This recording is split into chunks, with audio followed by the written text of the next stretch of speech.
उदास शाम ने पूछा खंडर हवेली से।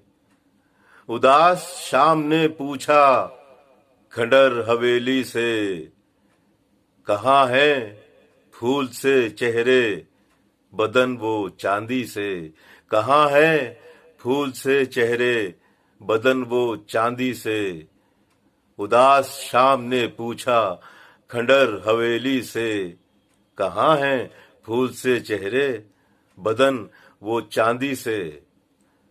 और घने दरख्त के साए में किसकी खुशबू है।